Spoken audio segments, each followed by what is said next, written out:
এটাই পশ্চিমবঙ্গের গণতন্ত্র।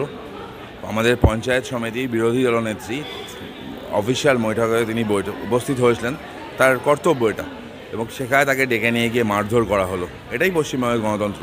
এখানে ডেমোক্রেসি না, এখানে যেটা চলে এটাকে চাইনিজ ডেমোক্রেসি বলে। অ্যাবসলিউট ডিক্টেটরশিপ চলছে এবং মুখ্যমন্ত্রী গণতন্ত্রের গলা টিপে হত্যা করছেন। ডায়মন্ড হারবার এমন একটা জায়গা যেখানে আমাদের কর্মীরা অত্যাচারিত হচ্ছে। ওখানে গিয়ে আমরা যে অত্যাচারের কাহিনী শুনলাম, সিসিটিভি লাগানো ছিল, যারা ভোট দিতে বেরিয়েছে তাদের উপর টর্চার করা হয়েছে। ভোট দিতে দেওয়া হয়নি, জলের লাইন কেটে দেওয়া হয়েছে, টোটো ভেঙে দেওয়া হয়েছে, টোটোর রুট বন্ধ করে দেওয়া হয়েছে, অটো কেড়ে নেওয়া হয়েছে, মহিলাদের শ্লীলতাহানি করা হয়েছে। এটাই ডায়মন্ড হারবার, এটা ডায়মন্ড হারবার মডেল। সেখানে তারা তাদের অত্যাচারের কাহিনী শুনেছে, এটা আমরা শুনেছি, লিপিবদ্ধ করেছি, এবং সেটাকে নিয়ে আমরা আইনি লড়াই লড়বো।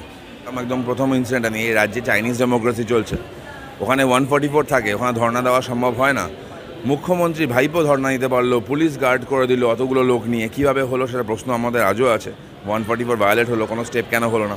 এবার প্রশ্ন হলো, মুখ্যমন্ত্রী ভাইপো যদি পারেন, তিনি একজন সাংসদ মাত্র, এদিকে বিরোধী দলনেতা, রাজ্যের বিরোধী দলনেতা, তার ওখানে বসার অধিকার নিশ্চয়ই আছে যদি সামান্য সাংসদ থাকে।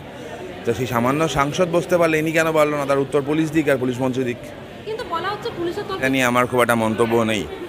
ববিদাকে সাসপেন্ড করা হয়েছে, ডিসিপ্লিনারি কমিটি সিদ্ধান্ত নিয়েছেন, তারাই বলবেন, এখানে আমার মন্তব্য থাকার কথা নয়। আমরা ছিলাম, কালকে আমি ছিলাম, কোনো ধুন্ধুমার কিছু হয়নি। ধুন্ধুমার শব্দটা না আপনারা বড্ড বেশি ইউজ করেন, মানে বুঝে ইউজ করেন না বুঝে ইউজ করেন আমি জানি না। ওখানে গেছিলো, বিভিন্ন জায়গায় দেখা করেছে, মাঝ রাস্তায় কিছুজন দাঁড়িয়ে তারাও কথা বলেছে, তাদের নিজের জ্বালাতনের কথা বলেছে, তাদের অত্যাচার হওয়ার কথা বলেছে। ধুন্ধুমার তো কিছু হয়নি। তাকে ডেকেছে ইডি, তার যাওয়াটা কর্তব্য। এবার অনেক কটা বিষয় আছে, যে চাল চুরির টাকাটা কোথা দিয়ে গেল, কোন দিক দিয়ে সিঙ্গাপুরে গেল, ব্যাপারগুলো সামনে আসবে। ঋতুপর্ণা সেনগুপ্ত সবাই গেছেন, তাকে জিজ্ঞাসাবাদ করছে, তার কাছে যদি জানার থেকে আশা করে তিনি আনসার দেবেন।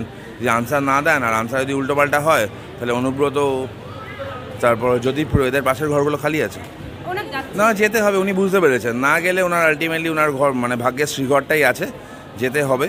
আমি আবার বলছি, তিনি যদি কিছু না করে থাকেন, তার ভয় পাওয়ার কোনো কারণ নেই। তার কাছে যা তথ্য আছে, তথ্যগুলো তিনি সাবমিট করবেন। কোনো ইনভেস্টিগেশন থেকে কোনো লিঙ্কে ওনার নামটা এসলো, এমনি এমনি কেউ ডাকেনি। সে কী লিঙ্ক ছিল না ছিল, তিনি এসে উত্তর দিক না। আমি আবার বলছি, কি প্রশ্ন করা হবে কি না হবে আমার কাছে তার আনসার নেই। অবভিয়াসলি আমি ইনভেস্টিগেটিং অফিসার নয়, ইনভেস্টিগেটিং অফিসাররা তদন্ত দেখেছেন। যদি অসঙ্গতি থাকে, উল্টোপাল্টা থাকে, তাহলে ঋতুপর্ণা সেনগুপ্ত অ্যারেস্ট হবেন। না হলে আবার যদি কিছু ডাকার প্রয়োজন করে, আবার তাকে ডাকবেন। এছাড়া এই বিষয়ে তো আমার ব্যক্তিগত তরুণ পারি, তার বেশি কিছু বলা থাকতে পারে না। কুণাল ঘোষ কি রেল সম্পর্কেও মন্তব্য করেন নাকি? দোষ, মানে চিটফান্ড ফিটফান্ড সম্পর্কে উনি জানেন? ক্লাস 10 পাস করে রেল সম্বন্ধে বলা যায় যে ওনার প্রশ্নের উত্তর দেওয়ার মতো খারাপ দিন আমার আসেনি।